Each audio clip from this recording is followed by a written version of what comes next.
The clearing statement, I was thinking maybe I'll give you a few tools that you can be using in your day-to-day life for allowing you to start to dissipate the charge and the judgment we have created in life. One of the tools that you can use commonly in Access is something called interesting point of view.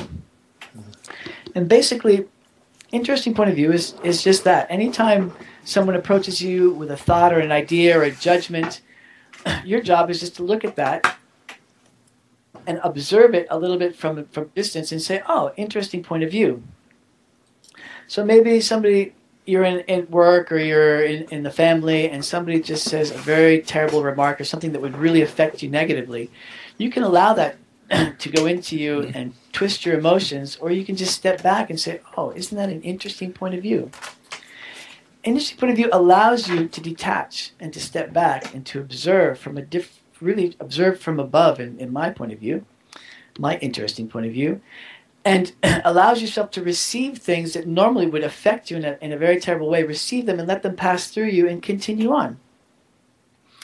Receiving is also very important in terms of money. The universe is abundant. We all know the universe is abundant. And in practical terms, the supply of money, if you think about it in relation to me as one human being, the supply of money is basically infinite. I mean, there is no way that I could ever even begin to count all the money that's out there in the world. And so with the premise that basically the money supply is infinite and the universe is abundant, if I'm not receiving what I'm looking for, whether it's money or something else, it's because I'm actually refusing receiving. Okay? Relationships, love, money. If there's a lack somewhere, it's because somewhere we've created a judgment that is preventing us from, or not allowing us to receive what we're meant to receive. And that can be all kinds of programming that we've received from young age, and through school and family and society creates the programming that creates the judgments that prevent us from allowing ourselves to receive.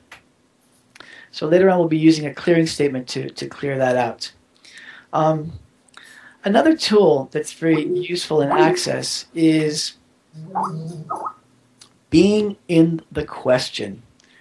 Now I don't think this is exclusive an Access thing. It's something that Access uses very much. I'm maybe coming from other people as well. But it's very, very, very powerful tool that we can be using day to day. And the way I explain that is that also from a very young age, we've been programmed by family, school, and society to always have the right answer. Imagine yourself right now. You're 1 year old. It's your first birthday. And there you are. There's the cake. There's the one candle. And everybody's saying, oh, how old are you? How old are you? And you look up and one little finger pops in the air. And everybody goes, yes, that's right. You're one. And from then on, you're just programmed. What letter is this? What color is that? What word is this? Can you say that? Repeat after me. And everything is looking for the right answer. And all of our support and all of the way we are judged in the world comes from having the right answer. Imagine 20 years of school, all focusing your success on having the right answer. Now, to explain how the right answer may not be exactly what we're looking for, we'll do a little exercise. I'd love to have everybody out there in Skype land somebody needs to mute their microphone, whoever's just on, and making lovely noises. If they could mute their microphone, that would be terrific. Thank you. So have everybody close their eyes. And just imagine you're standing in a very, very long corridor. Infinitely long, if you'd like. And imagine along that corridor is just lined with an infinite number of doors, and they're all open. You just have the feeling that through those doors is just an amazing thing. Behind every door is an amazing possibility. And now you decide, wow, I would like to investigate this more. And you take one step forward. And with that one step, suddenly, one after one, all those doors start to close.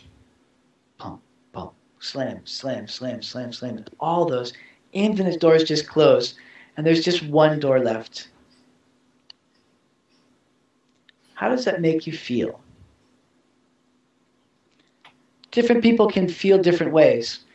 Some people might feel, oh, what a relief. There was too many choices, and now I just have one. That's people who are in a small version of themselves and are easily overwhelmed.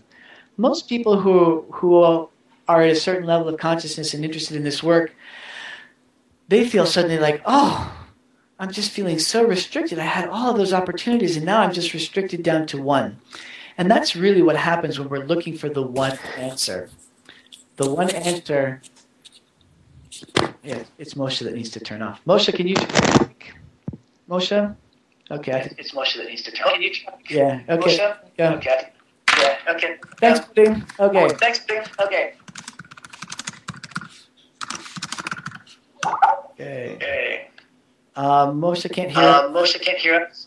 But I can hear me. Now I can hear you, Moshe. Just mute your mic. Okay. Moshe. There we go. Thank you.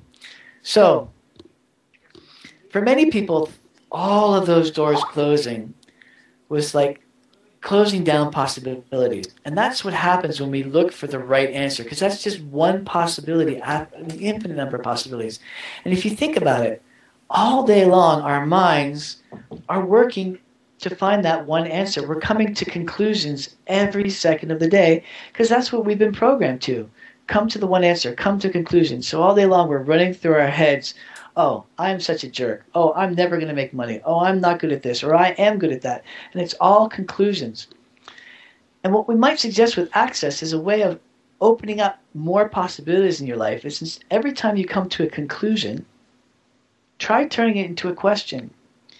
And what the question will do is instead of closing all those doors, it will start to open up all those doors to an infinite number of possibilities of what you can do in any situation or how you can be. All right? If you think, oh, I'm just fat and ugly, and you make that conclusion, well, guess what? You're just going to be fat and ugly forever if that's what you think you are.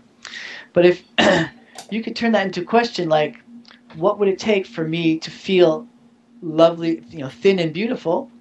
Now you're creating possibilities, and other possibilities can come into your life to help create that.